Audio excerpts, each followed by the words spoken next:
बिस्मिल्लाहिर्रहमानिर्रहीम। आज का हमारा बहुत ही इंटरेस्टिंग टॉपिक है डिस्ट्रीब्यूशन ऑफ इंटेलिजेंस, या आप इसको इंटेलिजेंस ग्राफ भी कह सकते हैं। जब अमेरिका में IQ test, IQ formula, intelligence test इस तरह की चीज़ें आई तो बहुत ही ज़्यादा फेमस हुई। उन्होंने आईक्यू पर बहुत ज़्यादा काम किया और बेशुमार बच्चों का आईक्यू टेस्ट लिया। मुख्तलिफ बच्चों ने मुख्तलिफ स्कोर किया, मुख्तलिफ तरह का डाटा कलेक्ट हुआ। यूँ उनके पास एक बहुत बड़ा डाटा कलेक्ट हो गया और उस डाटा को उन्होंने एक ग्राफ पे प्लॉट किया।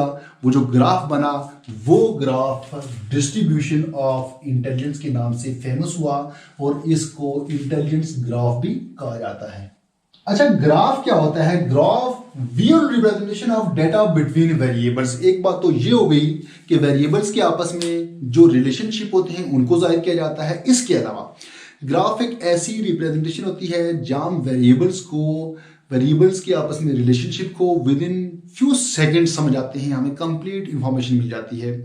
जैसे क्रिकेट का मैच देखते हुए आपने देखा होगा कि स्क्रीन पर जो ही ग्राफ शो होता है तो ग्राफ हम कुछ सेकंड के लिए देखते हैं और आता भी कुछ सेकंड के लिए है। हमें एकदम से पता चल जाता है कि कौन से ओवर में स्कोर बहुत हाई रहा और कौन से ओवर में बहुत डाउन रहा, कौन से ओवर में कहाँ जाके विकेटें गिरी और दूसरी टीम से उसका जो मवाजना है वो हम बड़े आराम से कुछ सेकंड में कर लेते हैं। बिल्कुल ऐसे ही हम जब इंटेलिजेंस का ग्राफ देखेंगे हमें ये पता चल जाएगा कि कौन से आईक्यू के मालिक लोग कितने परसेंट होते हैं और कितने परसेंट कम के होते हैं, डाउन के होते हैं। ये तमाम चीज़ें हमें ये ग्राफ देखने के बाद एकदम से समझ आ जाएंगी। अमेरिका में जो डाटा कलेक्ट हुआ आईक्यू के हवाले से, मुख्तलिफ बच्चों का आईक्यू टेस्ट लिया गया और उस टेस्ट में मुख्तलिफ तरह का स्कोर हुआ। उनके पास बहुत बड़ा डाटा कलेक्ट हो गया और उस डाटा को ग्राफ में प्लॉट किया गया। प्लॉट कैसे किया गया? हमारे पास ये एक्स एक्सिस है और इसका ये 0 पॉइंट है, ये पॉजिटिव एक्स एक्सिस 0 से आगे और 0 से पीछे नेगेटिव एक्स एक्सिस, इससे ऊपर हमारे पास वाई है और एक्स एक्सिस पे जो शो हो रहे हैं ये जो नंबर्स, ये आईक्यू के लेवल्स शो हो रहे हैं। उस डाटा के मुताबिक जो सबसे ज्यादा लोग थे, जो बच्चे थे जिनका आईक्यू 100 के आसपास रहा, 100 के आसपास रहा, 85 और 100 के बीच 34% बच्चे थे जिनका आईक्यू 85 और 100 के बीच रहा। बिल्कुल इसी तरह 100 और 115 के दरमियान जिनका आईक्यू इनके दरमियान रहा वो भी 34 रहे। और आपको पता है जो एवरेज बच्चे होते हैं उनका आईक्यू 100 के आसपास होता है। यूं जो एवरेज निकाला गया एवरेज आईक्यू वो टोटल 34 और 34 दोनों को जब हम प्लस करेंगे इसका जवाब हमारे पास क्या आ गया? 68% लोग एवरेज थे। और उसके बाद जो लोग 70 और 85 के बीच आ रहे थे वो लोग थे 13.5%। फिर इसी तरह 115 और 130 के बीच में जो बच्चे जो लोग आ रहे थे वो भी 13.5%।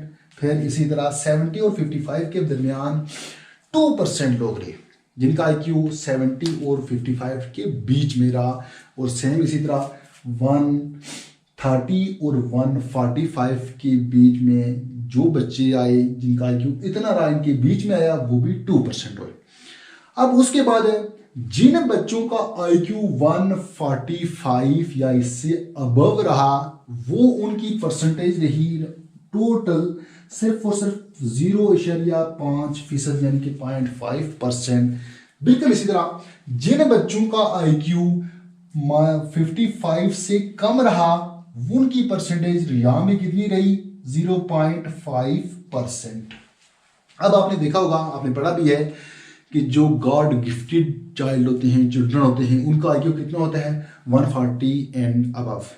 और इस आईक्यू के मालिक बच्चे पूरी वर्ल्ड में, अमेरिका में उनकी रेशो क्या है, उनकी परसेंटेज क्या है? ये इनकी परसेंटेज 0.5% होती है। ये बहुत कम तादाद में होते हैं। सेम जो बिल्कुल लेस आईक्यू के बच्चे होते हैं इनकी तादाद भी बहुत कम होती है। ये एक मुश्किल टॉपिक था और आसान भी था। मैं उम्मीद करता हूँ कि आपको इसकी अच्छी तरह से समझ आ गई होगी और ये वाला टॉपिक आपको पसंद भी आया होगा। तो मिलते हैं नेक्स्ट टॉपिक में, तब तक के लिए अल्लाह हाफ़िज़।